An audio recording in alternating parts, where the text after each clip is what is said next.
Hello and welcome to Irrational. My name is Kurt Parks. I host these conversations monthly where we bring people together with differing, perhaps opposing views, and we discuss topics in a rational and no echo chamber, no screaming, yelling, but very professional and informal sort of way. What we're trying to do is create a platform where we can talk about controversial items in a way that helps us to realize two key things. One, that there's actually a lot more that unites us than what would actually seek to separate us. And the other one being that it's okay to learn, because unless your beliefs have been challenged, how can you actually know that you actually hold them at all? This episode, we're looking at free speech. We've got a couple of guests that are very well versed on this topic, and I know that you're going to learn a lot.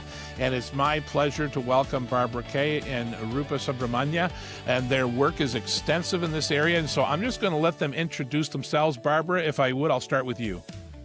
Hi, I'm a journalist. I've been an opinion columnist with the National Post since 2003, and I've written for other publications as well, sometimes longer form, but principally my activities have been with the National Post newspaper in Canada.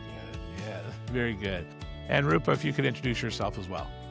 Hi, I'm Rupa Subramanya, and I am a staff writer for the Free Press. I'm based in Ottawa. I've written for a bunch of different publications in the past, including the National Post. I first began writing for the Wall Street Journal, and then I freelanced. I had a column in foreign policy for a couple of years, and then I began writing for the National Post, and now I work for the Free Press. Very good, very good. Well, welcome both of you to the episode, and really looking forward. I know we, as our listeners know, I bring our guests together for a couple of days before just to sort of get familiar with each other. And I was already blown away with some of you guys were sharing about free speech and even some of the work on free speech. So I'm super excited about this. I want to start off with a framing question more than anything to sort of get us going. And I've got a list of questions here for you guys, but depending on how it goes, we may not even get to the second one. We never know. But here, let's get rolling. Rupa, I'll start with you. What does free speech actually mean to you beyond just its legal definition? Well, free speech is, to me, being able to say things that are uncomfortable, they're unpopular, they could even be emotionally upsetting, and to be protected, for that right to be protected. And that's what free speech means to me. Um, do we trust people to hear competing ideas without that being constantly managed in terms of what you're allowed to think? And that's what free speech means to me. Barbara, how about you? How would you define free speech?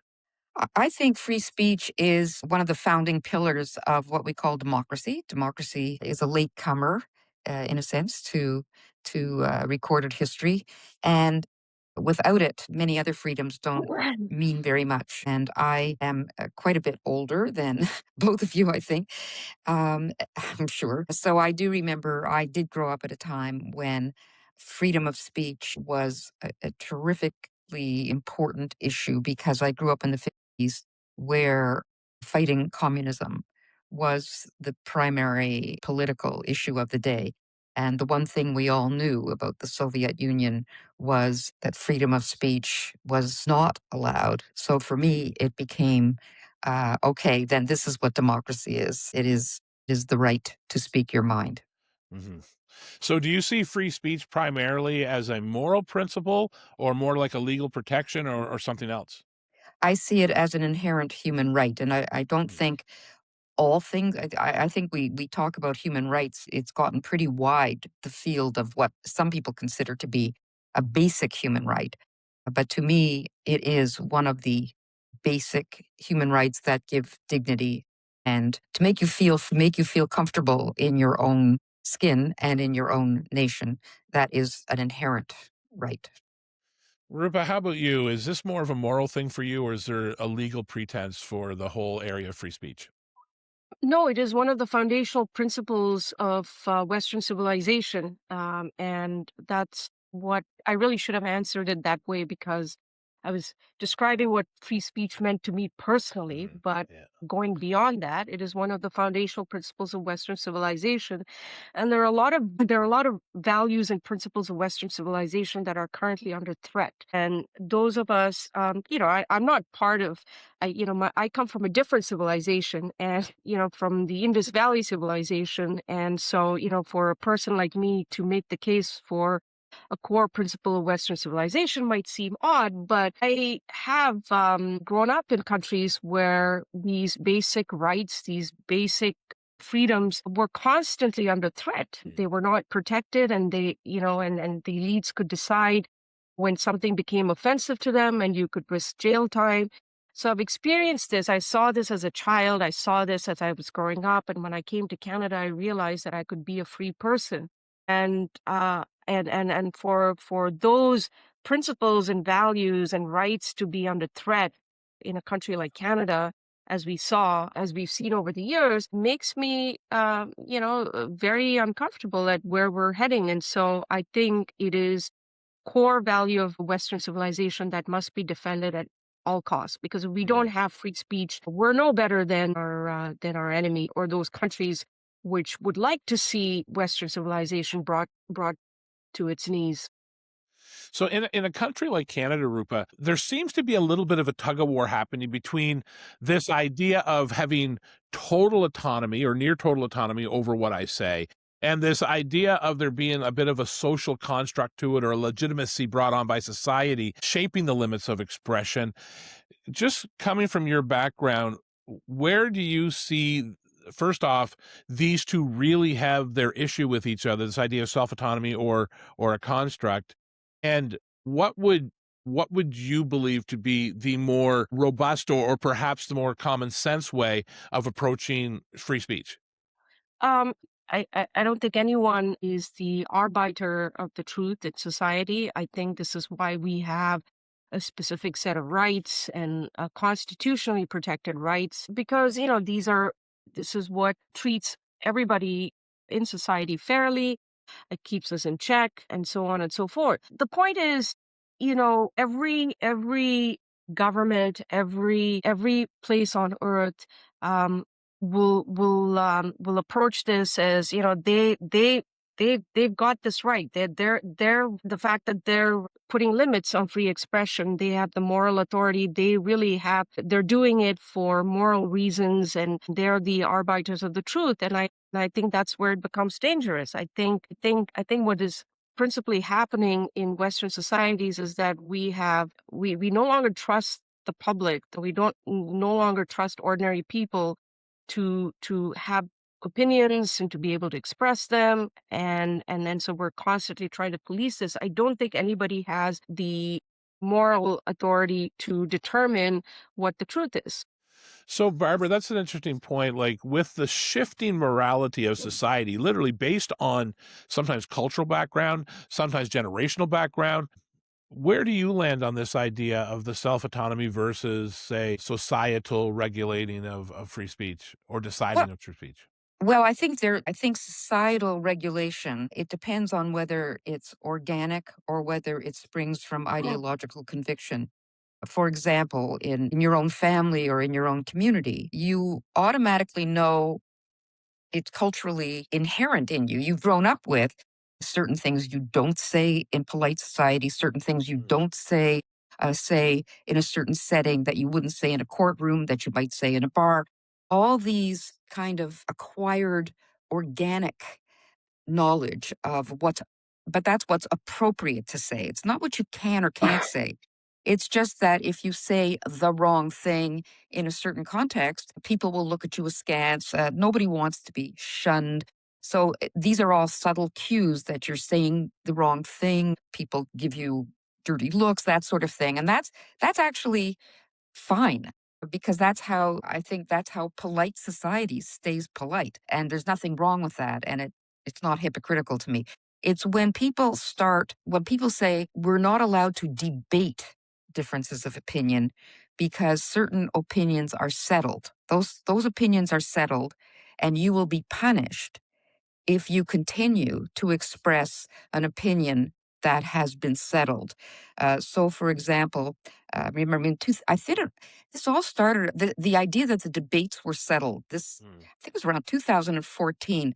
Um, when there was a petition, for example, at the Washington Post to say the journalists at the Washington Post organized a petition, and it got 110,000 signatures that the Washington Post should not allow any other opinions on climate change than had been settled. And the settled opinion was a very alarmist picture about climate change. So climate change became one of those settled ideas. So since we've had many settled ideas since, the idea that perhaps abortion isn't a terrific idea, that is now settled, and the government is in favor of nobody having the right to tell to express that opinion politically.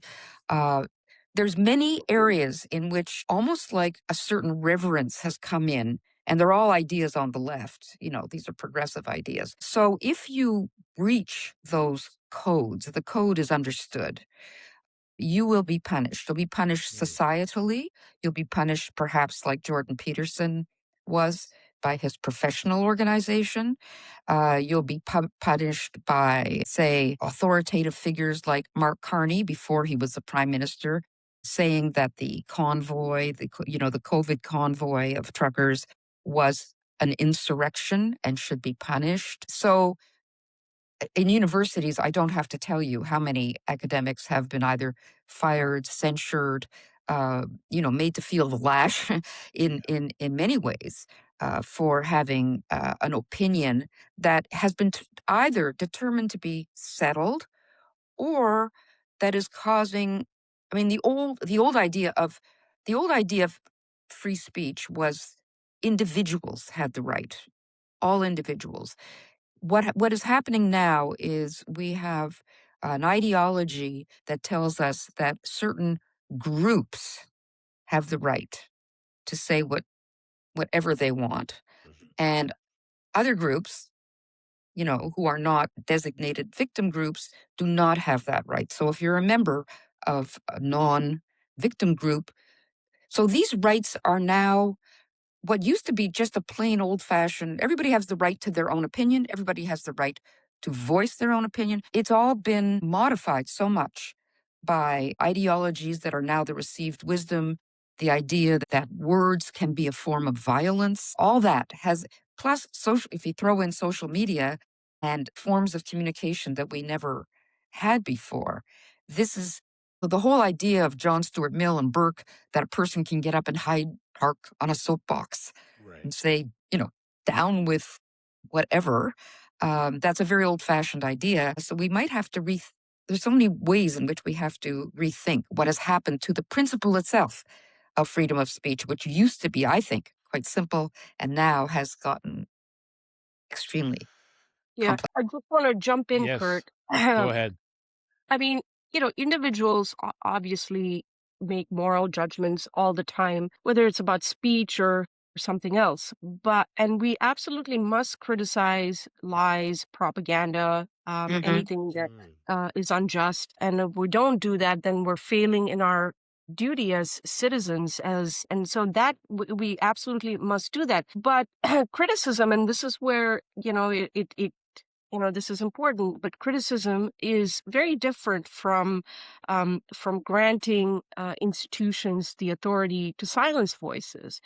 And so, as I was saying, that the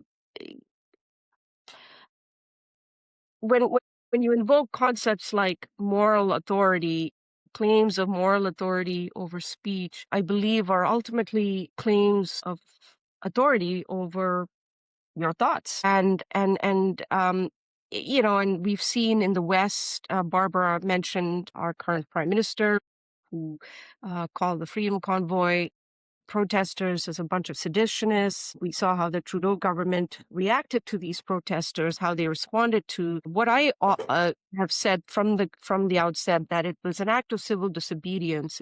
And acts of civil disobedience are meant to be disruptive.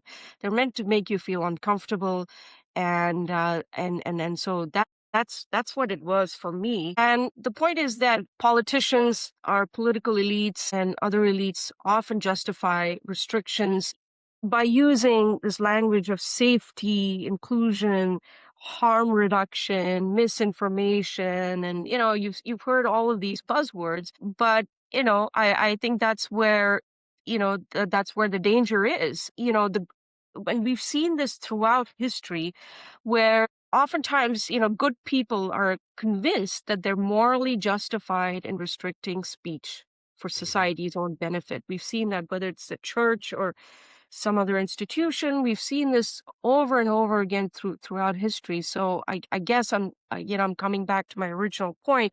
I don't think there's anything. Individuals can have their own moral judgments. They can have their norms and values and so on and so forth. But I don't think anybody has is the moral is the arbiter of the truth in my Yeah. view.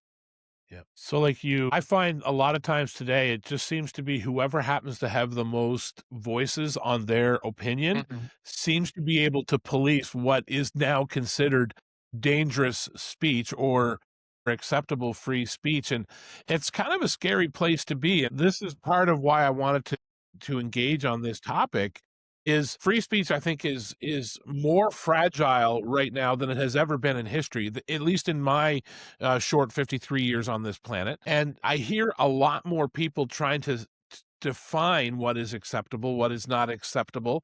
And for me, it comes down to who actually gets to decide, who has the freedom of speech to decide where Mhm. this goes. Like, is it possible to have free speech but not truly experience free speech in its practice? Yes, we don't have the First Amendment, but we do have, a broad, I mean, the Charter does give us many rights and rights of conscience and rights of opinion and religion and all of that. But those are broad views. And as you say, the squeaky wheel. We live in an age where certain views they're no longer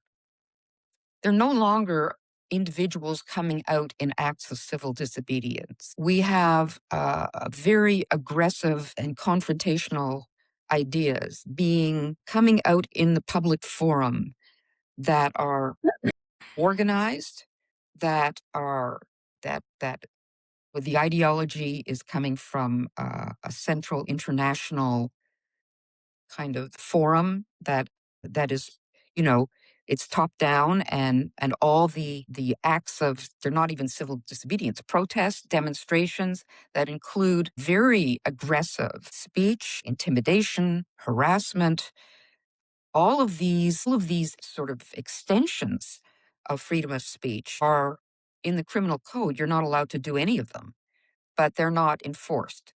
So it's not just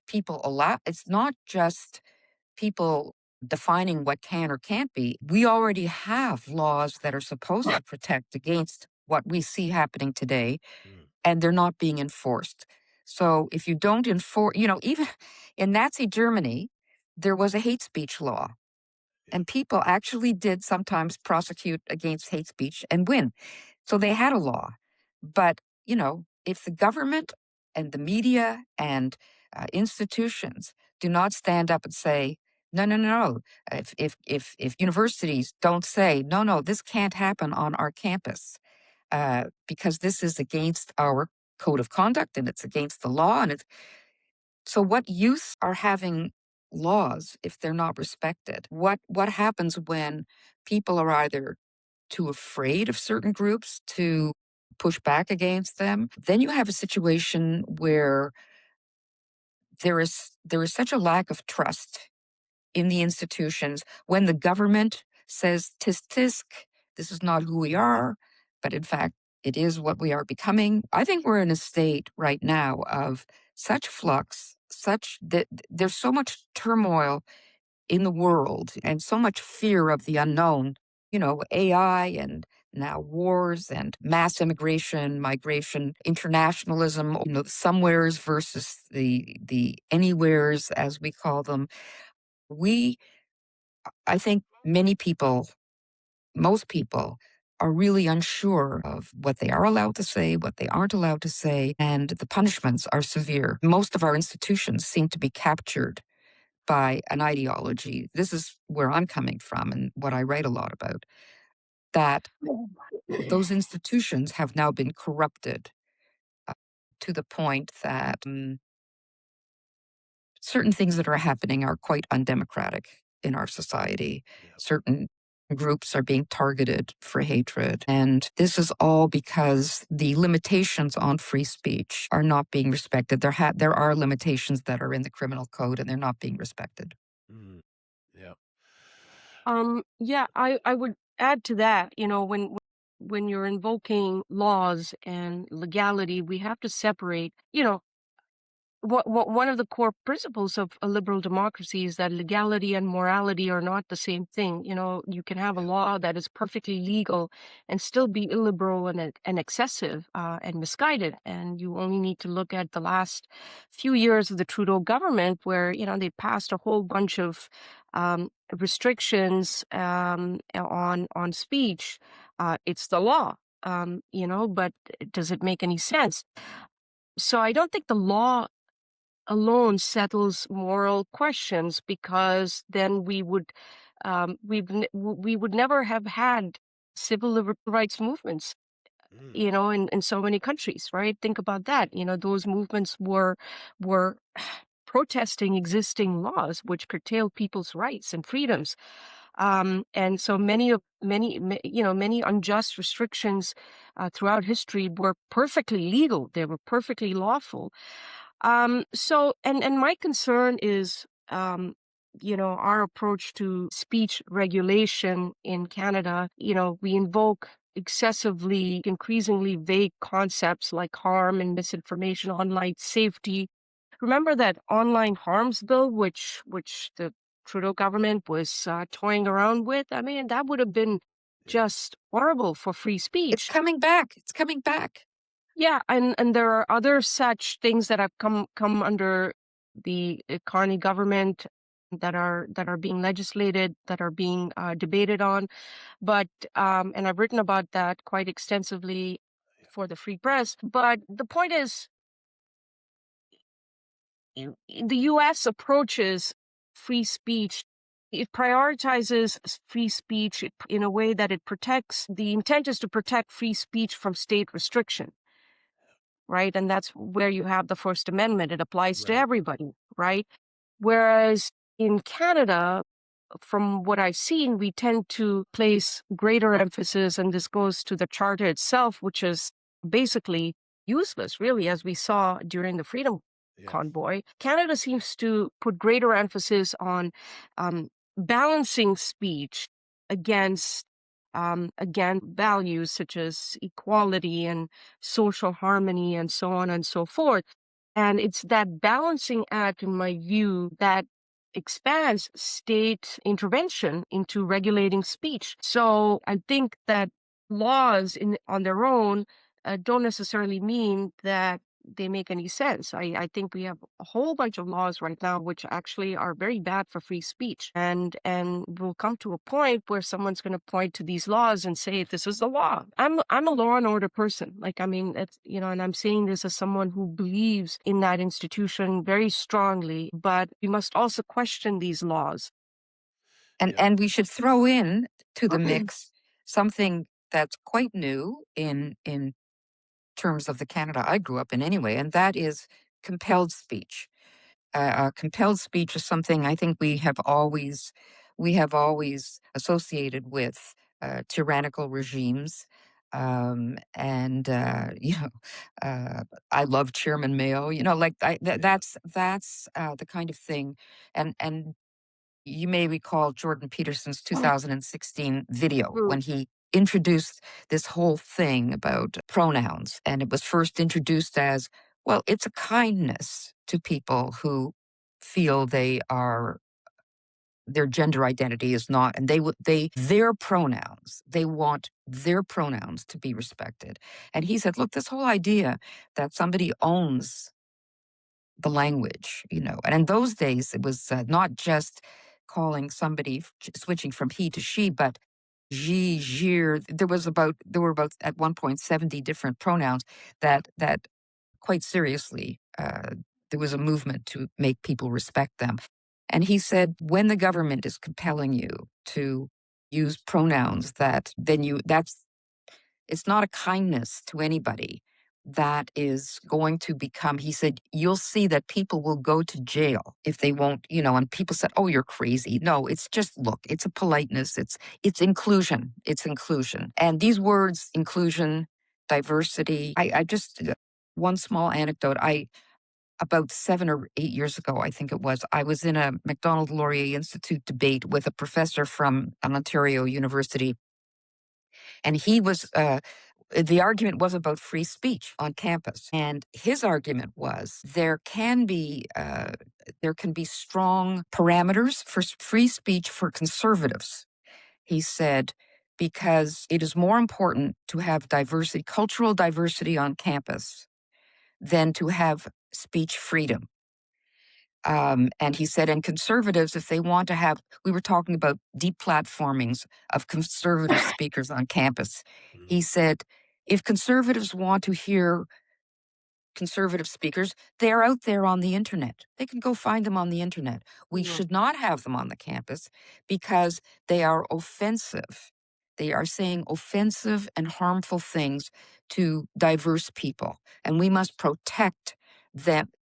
There has to be a safe space. And at that time, if you recall, there was such a thing as a freedom wall on campuses. Do you remember that? Yeah. Where you could go to a certain place on campus and you could actually write things on a wall, and you could put up, posters and stuff like that in that little space. And my argument was, if you have to go to a certain prescribed place on campus to express your opinion, then you are basically admitting there is no free speech on campus because you are, and I thought that was a terrible thing, but he actually thought that was a good thing because he said he says you have to decide what you prioritize. And in our society, we prioritize the feelings and the comfort and the safety of our diverse. It was a multicultural argument that it was more important that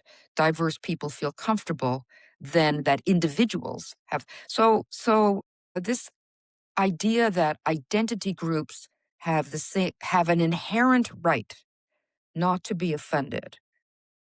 This is an idea that is now pretty well taken as holy writ in our society, and I think it's a very unwholesome and unhealthy one, because once you've divided the country into groups and you're in the right group, you can pretty well say anything you want about the wrong group. So if the wrong group are white settler colonialist Zionists, you may say anything about them, and it can be real hate speech. And we see real hate speech that is out there all the time. You're creating a very divided society because the white, straight, settler, colonialist Zionists, they're not going to commit acts of violence, say. Well, maybe a few of them are, one or two of them are, but you are creating a simmering resentment amongst these groups. And at the same time, you are offering such privilege to the sacred groups that they can also say anything that isn't true and expect it to be respected. We're coming up to the 5th anniversary of the Kamloops mass graves, unmarked graves. It took years for the media, the CBC took how many years to admit that they were potential graves or soil anomalies. But it is still said in many, many institutions, they still talk about the graves, the 215 buried children. None of that there's no evidence but there are people suffering. And by the way, full disclosure, I am one of the people because I'm in part a group called the Indian Residential Schools Research Group, who has been on social media by Mark Miller, who was then the Aboriginal Crown Minister for Aboriginal Crown Relations, called everyone in our group a denialist, because we would not say that there were children buried in this orchard near Kamloops. And for denialism, which then became, as you know, proposed as a hate crime that should be punishable. And of course, Rupa mentions that Trudeau wanted to pass. Included in that bill for serious hate crimes was going to be life sentences. Wow. Trudeau was surrounded by people with real serious wish to control. Once you start down that path of controlling the speech of others, you can get into a mindset, especially if you're a utopian thinker who thinks you know how to perfect the world and there's people getting in the way. You can't make an omelet without breaking eggs. But when you're one of the eggs, you have a very different view of, sorry, I'm taking up too much space here. So No, it's good. It's good. Rupa, we've kind of touched, Barbara kind of mentioned universities, free speech on campuses, the freedom Yeah. wall idea. What role should institutions like media, corporations, universities play in shaping the boundaries of free speech? This is sort of the typical areas where ideas are supposedly birthed from, where creativity is Yeah. celebrated. What role do they play in shaping free speech boundaries? Well, I mean, compelled speech that Barbara mentioned and spoke about is in some ways for me even more troubling than censorship itself. And because it restricts what people can say, it pressures people to affirm certain beliefs, adopt language or ideological frameworks or ideologies that they may not genuinely believe in. And so what has happened in Canada? And I don't know, maybe Canada was always destined for this because we've always balanced, as I mentioned earlier, unlike the Americans, they protect free speech from state restriction. Here we're trying to do this balancing of what you can say with societal harmony and so on and so forth. And I covered this quite a bit. I write about this quite a bit for my, from in my writing at the Free Press. And every week, I basically will have something every week where I talk about, yet another example of free speech under threat in Yeah. Canada. And I speak to people who have been victims of this, merely for just expressing an opinion in a Facebook post, or and they have strong views. So what? That shouldn't be a crime. But they've been dragged through human rights tribunals. So you have the institutions already in Canada that have we've gone quite far from the ideal of what these institutions should actually stand for, universities and schools and so on and so forth. What has also happened as a result of compelled speech is that people are just fearful. If they don't comply, that means they could lose their jobs. They could, they could face reputational damage. And so people are just extremely fearful about expressing themselves freely. The people that I speak to, they're in a range of different professions. They're students, they're academics, they're just your average person, a truck driver, as we saw during the Freedom Convoy. They're just too afraid to speak up. And the question I always have is, how do we get over this? How do we restore some sanity into the discourse where, you shouldn't feel afraid to speak your mind? And, you know, and I often ask people I interview, I say, why are you so afraid to give me your name? You're sharing your story with me, but why not just go all the way and just tell me your story, put your name to it, and I don't expect everybody to be a martyr for free speech. I certainly have taken many, many hits for expressing my views freely, but, that's not the case for a lot of people. And I do think that things are only going to change when Canadians start to speak up. They have to start pushing back. And I give you an example of Barry Neufeld, whom I wrote about a couple months ago. He was dragged through the BC Human Rights Tribunal. He was given an opportunity to walk back his comments on Facebook, and we'll let this go away. We'll make this go away if you donate $50,000 to an LGBTQ charity and you never run for school board trustee ever again, and a bunch of other conditions. And he said, no, I'm not doing that. He thought about it. He told me, he spoke to his priest about it, and his priest said, well, what are you going to do about it? What are you apologizing for? You didn't do Mm, anything wrong. right. And Barry said, well, yeah, you're right, and I'm going to just tell them to shove it up their ass. And that's exactly what he did. But Yeah. you see, and in a way, that's what Jordan Peterson also did. When he was asked to undergo this training Yes. for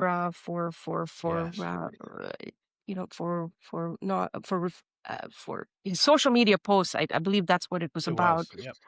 And we need more people to push against the bullying. That's what it is. These institutions at this point, whether it's university campuses or schools and school boards and human rights tribunals and so on, they're just bullying at this point. They think that they have the moral authority to tell you what is right and what is wrong. And so we're in a very bad situation here in Canada because our laws, we don't have constitutionally protected speech like in the United Mhm. States.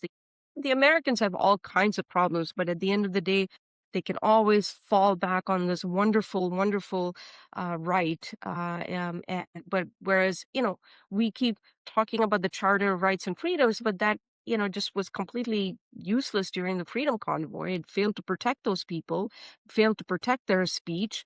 And so we need something else in Canada, I find.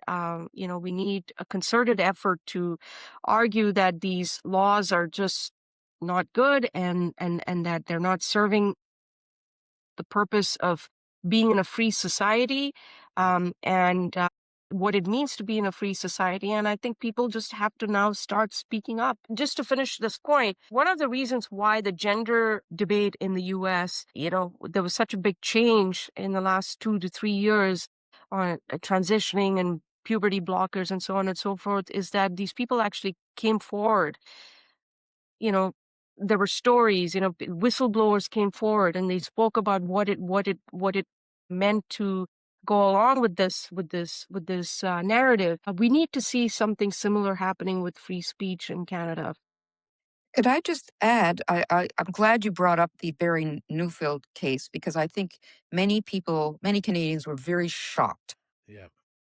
Damages of $750,000. This man lives in a trailer. This is beyond punitive.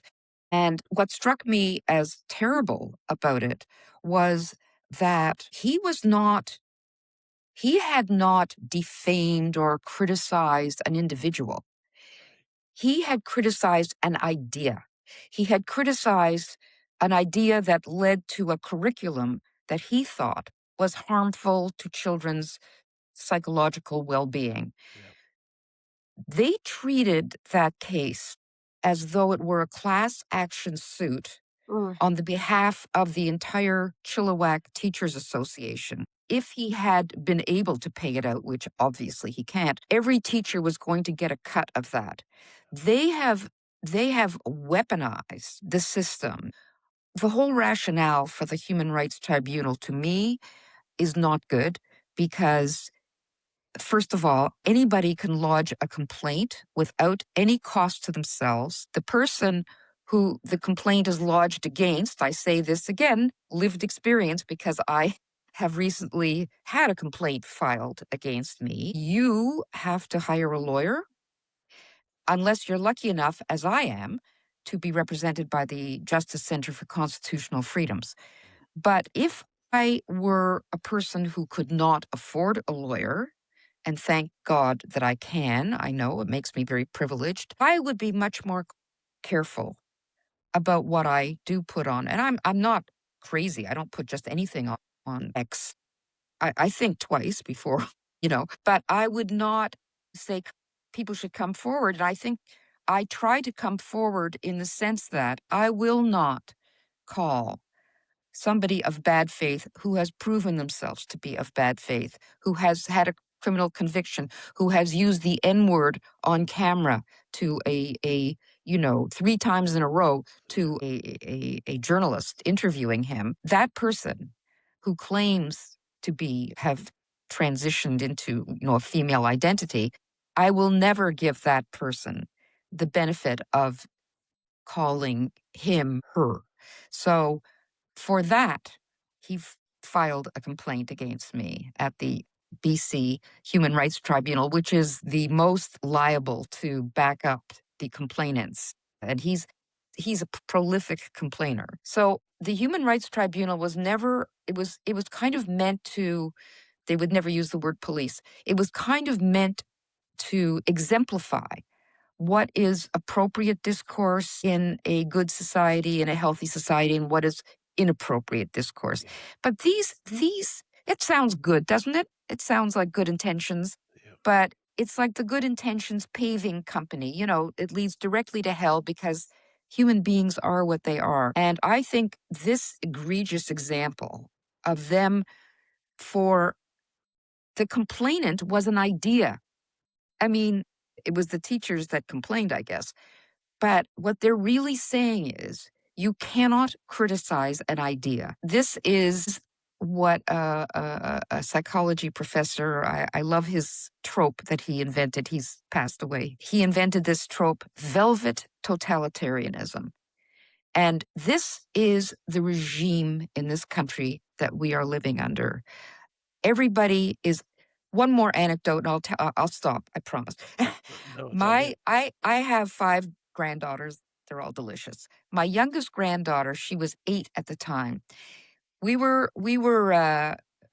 family loves to do jigsaw puzzles. I can't do them, so I'm in awe. They get the 1,500 piece jigsaw puzzles. I can't even do like a 12 piece. But anyways, spatially, whatever, doesn't matter. So I watch and I'm like, wow, I can't believe they're doing this incredibly big puzzle. The puzzle they were working on at the time was a cat's face in the middle, and it was surrounded by an entirely black frame. But the black pieces must have accounted for more than half the puzzle. And to do a single color to try to put them together, as you know, is very difficult. Yeah. And I said, this puzzle, like it's really unfair because so much of it is black. How are you ever going to put all these pieces together? And my 8-year-old granddaughter said, this feels like racism to me. Huh. And I thought to myself, good grief. She's 8 years old. Yeah. I used the word black in a context that was totally appropriate. Yeah. But she didn't make the distinction. She heard the word black, and it was like in the novel 1984, where, the new language, newspeak, is the language George Orwell invented for 1984. And he invented this word, crime stop. And the word crime stop means that you stop yourself before you say something that you understand to be a crime. So it has become an internalized reflex. I'm going to wait. Am I allowed to say that? Am I not? Like, this is where we are as a society. And yes, people do have a right to be fearful because there are bad people out there who will take them to the Human Rights Tribunal. If if they have more than, 500 followers on X, they will take them. And I should say, by the way, I think that Elon Musk really changed the vibe because of course, Twitter used to be very draconian about policing speech, and he changed all that. And I think he's actually created the cultural shift that is now allowing, I think we peaked out on gender compelled and gender not allowed and gender this and gender that. I think there's a lot more freedom to say what you want about gender now than there was even just a few years ago. Like, you can say, hey, that's a biological male competing against that girl. That's bad. You couldn't say that. You really couldn't say that 5 years ago, and you can today. Anyways, jumping around here from one thing to another, so I'll No, stop. yeah. Well, I think when, we start hearing cases like the Barry Neufeld case or Jordan Peterson losing his fellowship and so on and having to go through this supposed training to help probably one of the greatest thinkers in our society to have to consider how he expresses himself and so on. Those are huge red flags, I think, to somebody who appreciates the ability in our society to be able to express yourself without the fear of backlash. Now, it's one thing if I'm going to spew lies. I think I should expect backlash in that case. I should be, I don't know if I'd use the word censored in this case, but if I'm just going to willingly spew something that I know is untrue, I think that's where sometimes the limitations should be brought in. But when we start talking about loss of job, huge libel suits, and so on for Facebook posts and social media posts, something feels like it has gone awry somewhere. So, Rupa, for you, where's the line between accountability and suppression when it comes to free speech?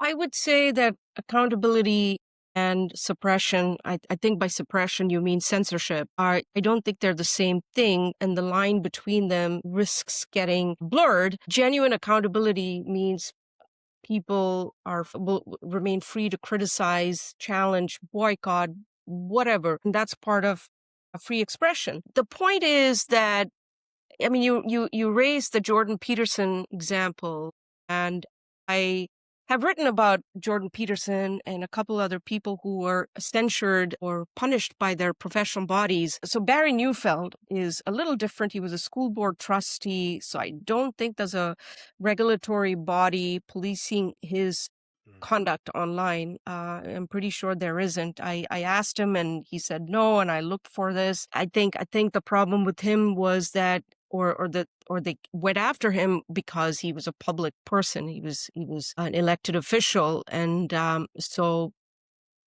as a result, he's held to a standard that, say, a parent of a child who had made similar posts on Facebook would not have been held to that standard. So what's happening in Canada is that these professional bodies, like the Psychologists Association that went after Jordan Peterson, or the nursing body that went after Amy Ham, I mean, this is where we run into some problems. Do you believe that if you're a professional, if you're a doctor, if you're a nurse, if you're so on and so forth, do you believe that a professional body should, when you sign on to, when you're part of that profession, you're signing on to a code of conduct, whether you like it or not? And unfortunately, I don't think that these people should have been punished. But how many psychologists do you know out there that are active on X? Jordan Peterson is very different. He's also a thinker. Yeah. And I don't think he's practiced professionally for many, many years. But that didn't matter to these people because they wanted to make an example out of him. So professional bodies, I mean, we have, whether it's doctors, lawyers, there's a reason why you don't see all of these people coming out and expressing themselves freely online, because they're held by a certain code of conduct. But having said that, I do, I would put the onus on these professional bodies. Like, do you really want to police everybody out there, that belongs to that's a nurse or a doctor or a psychiatrist? And so we seem to rely on institutions to do this quite a bit here in Canada. Again, it goes back to our ethos, which is, we're not about freedom and individual liberties. We're about peace, order, and good government. What is the founding ethos of Canada, which is, it's not life, liberty, and the pursuit of happiness. Peace, order, and good government. Peace, order, and good government. And so we believe that institutions, we look towards experts. We're a lot like the Dutch. I just wrote a piece about the Netherlands, and this theme keeps coming up over and over again. We look towards experts and institutions to tell us how to think, what to believe in. It's very different from the Americans. So I think professional bodies, they have a legitimate role, I think, in policing things like professional misconduct, incompetence, for example, fraud, or inflicting harm onto their clients. But where it becomes problematic is that when it expands into regulating speech, regulating political expression or controversial viewpoints expressed in a personal capacity. So this is where these professional bodies have not made that distinction. Amy Ham, I think, I can't speak for her, but I believe she was speaking in her personal capacity, She was. not as a nurse. Jordan Peterson was speaking in his personal capacity. And so what ends up happening is that, you're punishing these individuals for speaking in their personal capacity, and we should all have the right to speak in our personal capacity. Yeah. So, Barbara, should the potential for harm justify limiting free speech? And if so, who defines harm?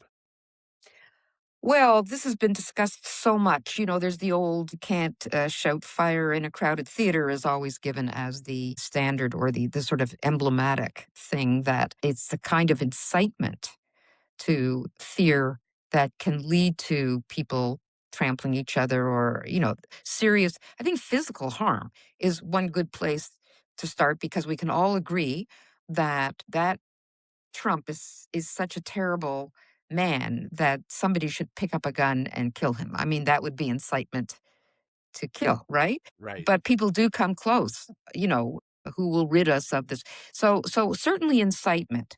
So for example, you have speech that every day you hear in the streets of our major cities. It's called, speech like globalize the intifada. What does that mean? It means create violence amongst Zionists, and they mean Jews because to them it's the same. So that is incitement. Palestine will be free from the river to the sea. But in Arabic, when they chant it in Arabic, it's Palestine will be Arab from the river to the sea. Well, that's kind of insightful too. I think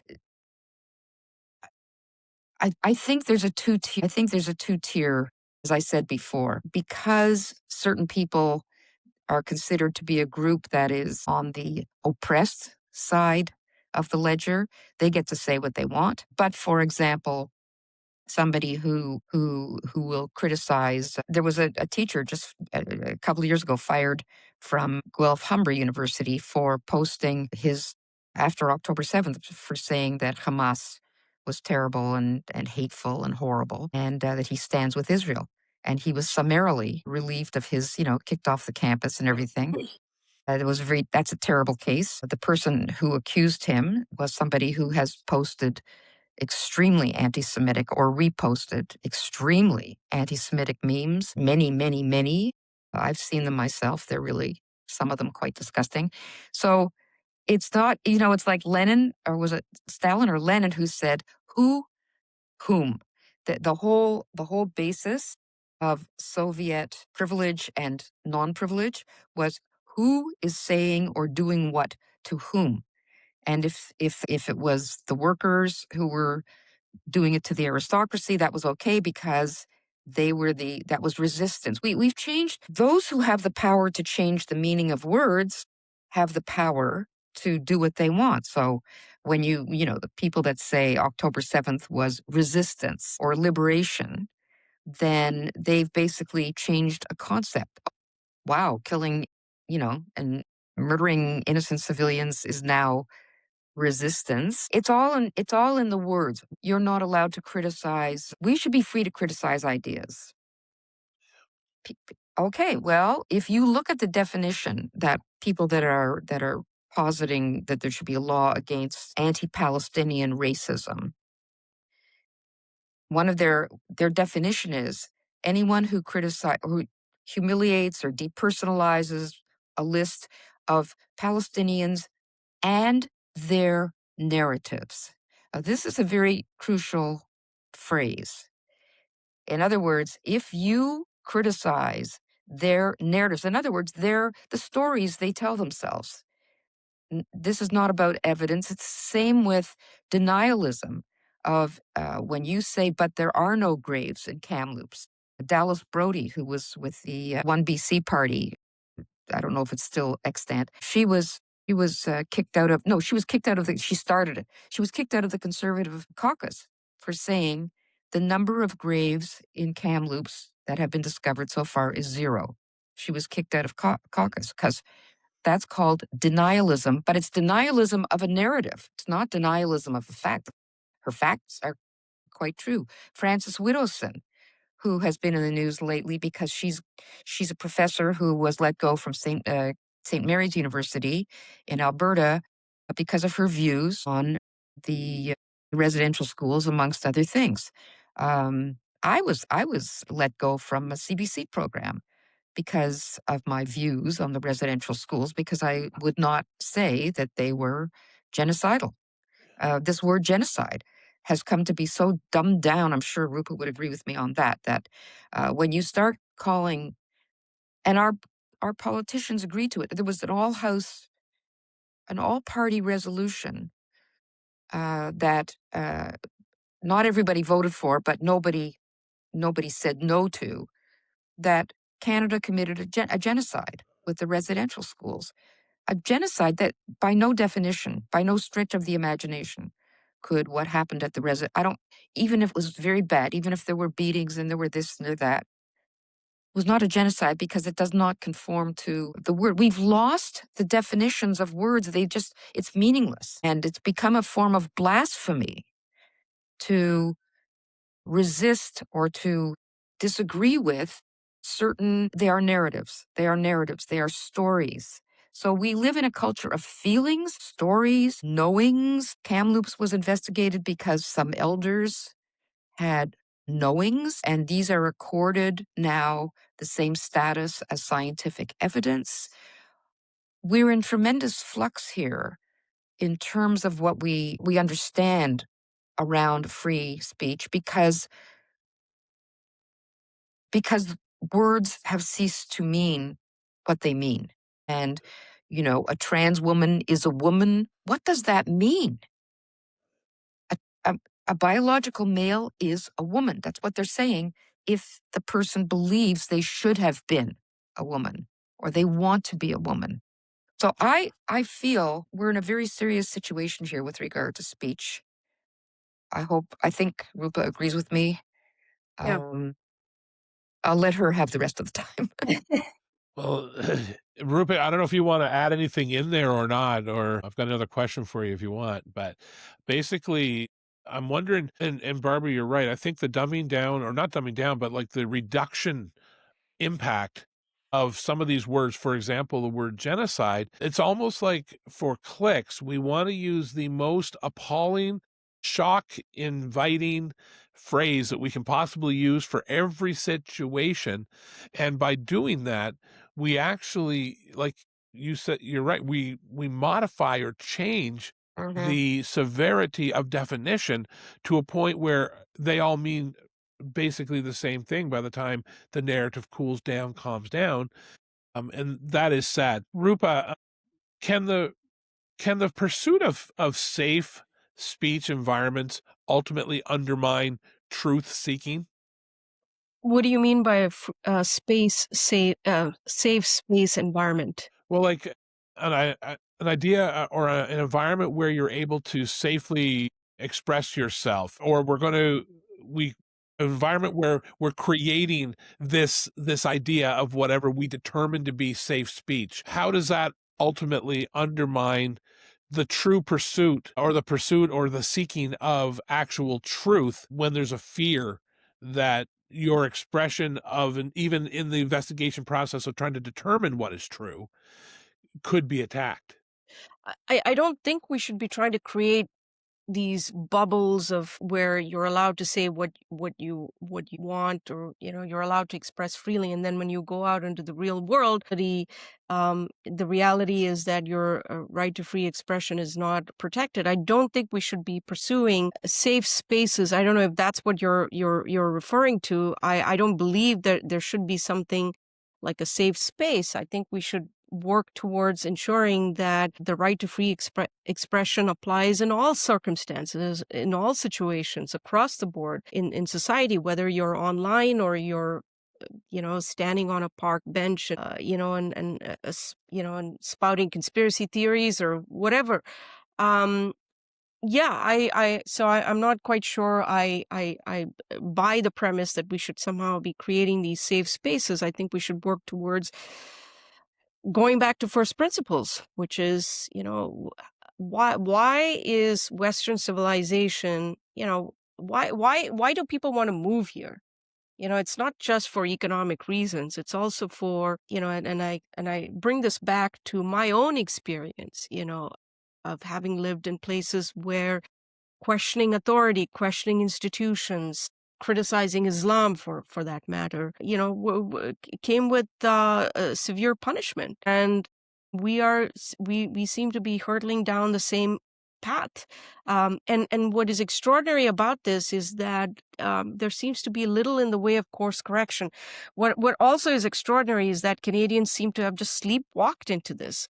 Hmm. you know for over the last 20 or 30 years, maybe they just didn't think that they would be challenged in this way, but now you are. And I and I think that's the fact that the Barry Neufeld tribunal decision, one thing about tribunals is that they started off as places to litigate employment issues and go on. They're now litigating free speech. Yeah. And that evolution is quite striking. And so anybody can lodge a complaint against anyone. You can even remain anonymous, which I discovered during my research. And the decision against Barry Neufeld essentially amounts to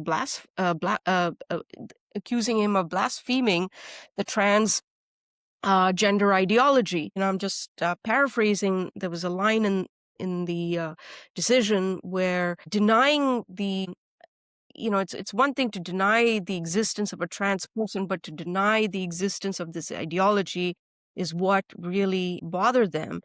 That's essentially, blasphemy law, Yeah. and so that's where we're at right now. And I just like to add, one of the strongest arguments for free speech, and Barbara referenced him, was John Stuart Mill, and he said that human beings and institutions are inherently fallible. So no person, no government anywhere, no expert out there is somehow perfect and immune from mistakes and from error. So, and so dissent is an important feature of free society. It's not an unfortunate side effect as we've been treating that in Canada. We've been treating it as an unfortunate side effect of being in a liberal society, is that people dissent, but dissent is actually the mechanism by which societies correct themselves. It's true. And Barbara, to kind of continue on this idea, I know we've talked about a little bit briefly about how people seem to be becoming, even in some cases, more hesitant to share their opinion. We've got a lot of smile and nodding happening in our society, it feels like. What does it cost a society when people begin to withhold what they truly think? I think people begin to feel that the people that are afraid, or that know that there's going to be a cost to them expressing their opinion, they begin to feel like outsiders in their society. They feel that I've spoken to many people about this, that they are literally losing a precious culture that they had, that their government feels that it's more important to pander to ideologues than to stand up for the rights of all citizens being equal in value and worth, and that many people feel that some people are more equal than others in this society. If you're the people that feel they're more equal than you, they have no trouble. They do not feel afraid of expressing their views at all. So when you are one of the people who is careful about where and to whom you express your views, you start to feel, I don't think I'm wanted on this voyage. And I'm sorry to say that I do have that feeling of become, through no fault of my own, somebody who is kind of an outsider and been made to feel like an outsider by bad actors that have not been called out by people in authority or by institutions. In fact, have been encouraged in our educational system and our arts world, the publishing world. You can't name a cultural outlet in this country in which there is not a pecking order of who gets to be published and who doesn't, and who um, counts and whose suffering doesn't count. There is really, it's a very obvious pecking order. And I think those who are considered to be not, not, that don't have the privilege of being, in the identity group that is okay, those people, they don't feel good about their country. They just don't. And I personally know people who are moving or talking about moving. Canada is actually considered to be one of the most woke countries in the world. Yeah. And on the issues we've been discussing, Indigenous, gender, the anti-Zionism, all of those things, there's others I'm sure I'm missing. Internationally, not a good look on us. Unless, of course, you're very woke and you're proud of it, but if you're not, there's nothing much to be proud of here on those scores. Rupa, do you think there is such a thing as speech that should never be said, or is the answer always more speech? Well, I mean, again, I go back to the First Amendment. Speech that is an incitement to violence, and if that threat is imminent, then that speech will have consequences. So you can say something that fits that definition, that and there will be consequences for that speech. But really, apart from that, I do think that more speech is better in every situation. I find that I'd like to know what people are thinking. I'd like to know. I don't want this stuff to go underground, and Right. and where I have to hunt for it. I want to know what, how people are thinking, what's informing their thoughts, and I think by, to your question about, what is the cost to society, and I think the cost is enormous because societies will lose their ability to think honestly. When you withhold what you genuinely believe because you fear professional or reputational punishment, everything then just becomes performative, like the land Yeah. acknowledgments, rather than truthful. I know so many people who just don't believe in land acknowledgments, but they just go through the motions because they're just afraid that they don't want to stand out. And so, you know, again, I go back to this, free societies depend on the testing of ideas.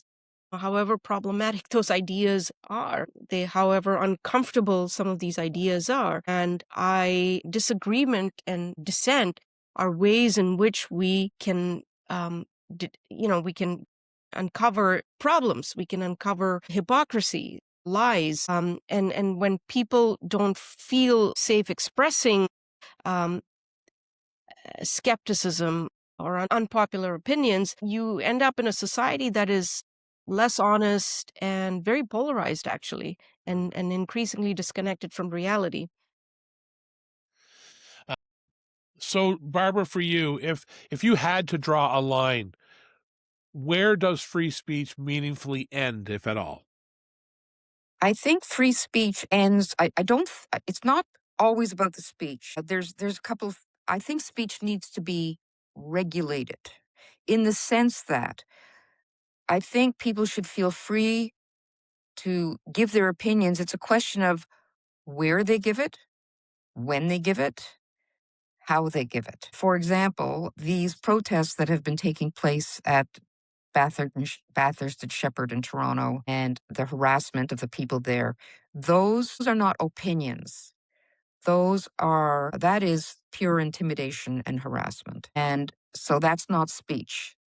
That's cruelty. That is a harm. That is a harm. You are making people afraid. Why are you expressing your opinion to them? Why don't you go to the you have a problem with Zionism? Go to the Israeli consulate and stand out there and voice your opinion to the Israeli consulate, not to ordinary citizens who have done nothing to harm you, or that don't stand for Zionism or don't stand for any political opinion. This country does not allow people who don't believe in abortion to come within 50 yards or whatever it is of an abortion clinic, right?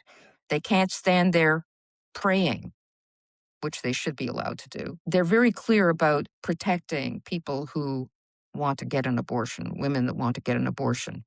But they have been very reluctant to protect other people who are being harassed, sometimes on a daily basis, and made to feel afraid and it's the double standards that bother me the most. And there's no through line here on what we will protect and what we won't protect. And that's, I think, what fills people with fear.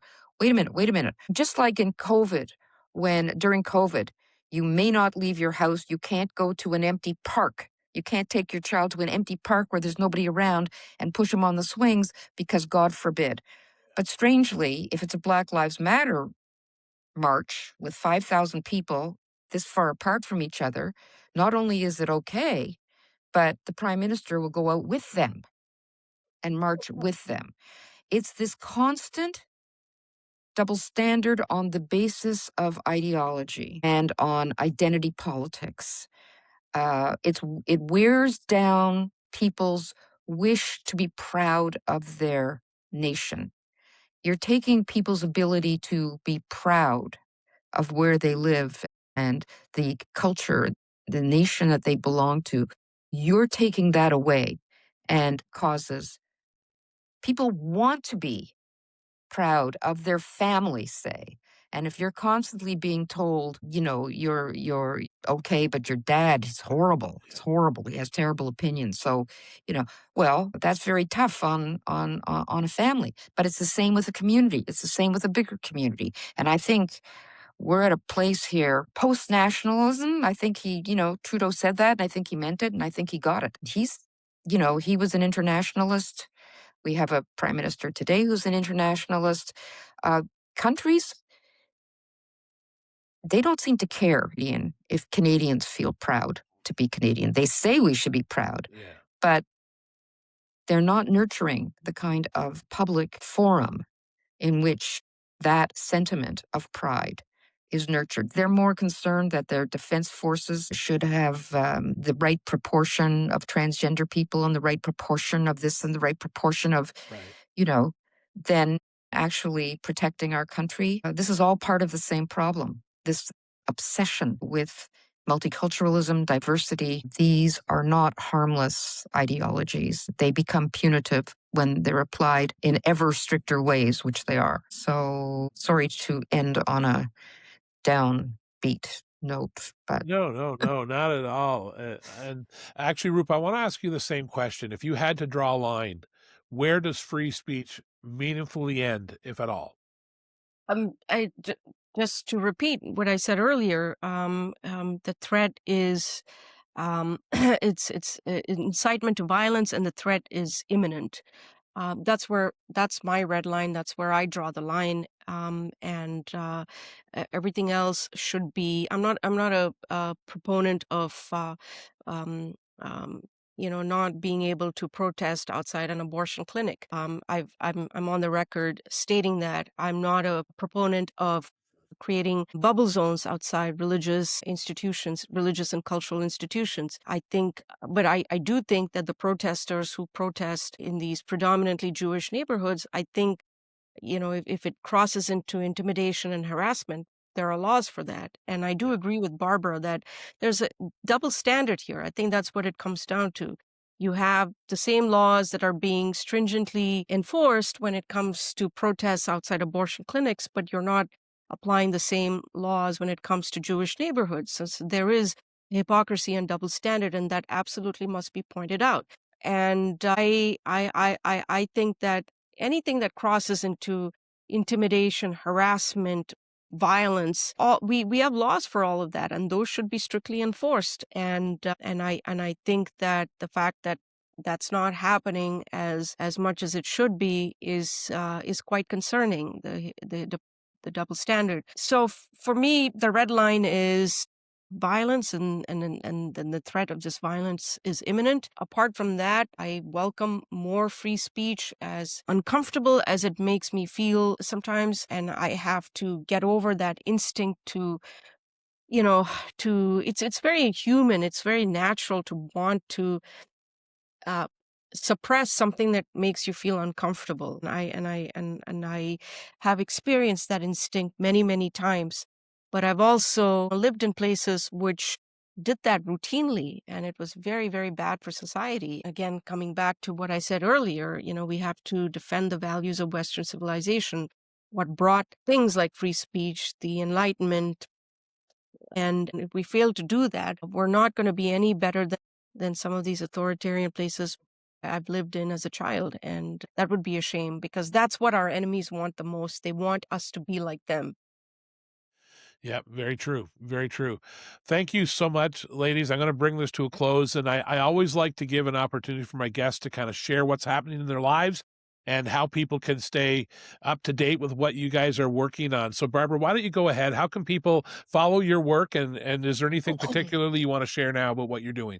Well, I'm writing as I always do for the National Post. I've been very preoccupied since October 7th with anti-Semitism, growing anti-Semitism. I've been writing quite a lot about that. And you can follow me I have a website, barbarak.ca. It's a very boring website, but it does have an archive of all my stuff. Okay. And also at the National Post, if you just put in Barbara K, National Post, you'll get all my stuff. Okay, very. Rupa, how about you? What are you working on right now, and how can people follow your work?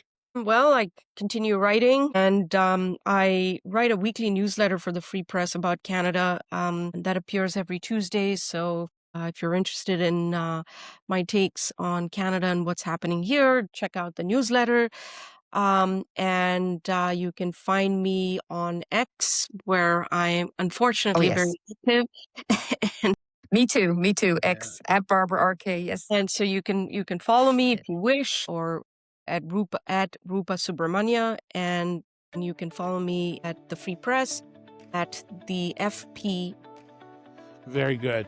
Well, look, thank you again so much. This is a massive topic, I know, but I think it's when free speech is one of these rights that is so valuable, so basic, and you're right, a true cherished value of a true democracy and definitely of our Western world. You guys have both touched on this.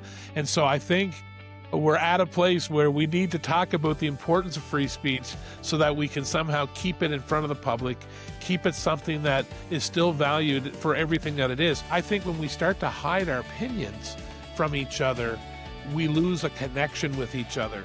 And again, as I stated at the opening, the Irrational is trying to create a platform where we can talk about the things that we maybe don't agree on, that are controversial, so that we can learn from each other and realize truly that there is more that unites us than divides us. And I believe you two have helped us accomplish that here today. Irrational is sponsored by New Being Nation. It's a coffee subscription service where you can get bags of coffee, depending on the size of the box you order, deliver right to your door, or you can order a la carte right from their menu of gear and merch and bags of various coffees. There's about 18 different roasts there that you can choose from.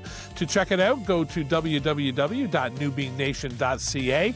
And if you use the discount code Irrational, you'll get 10% off your first order, and you'll get to enjoy some delicious coffee, the freshest home-delivered coffee in the country, newbeingnation.ca. That's our episode of Irrational. Thank you for joining us.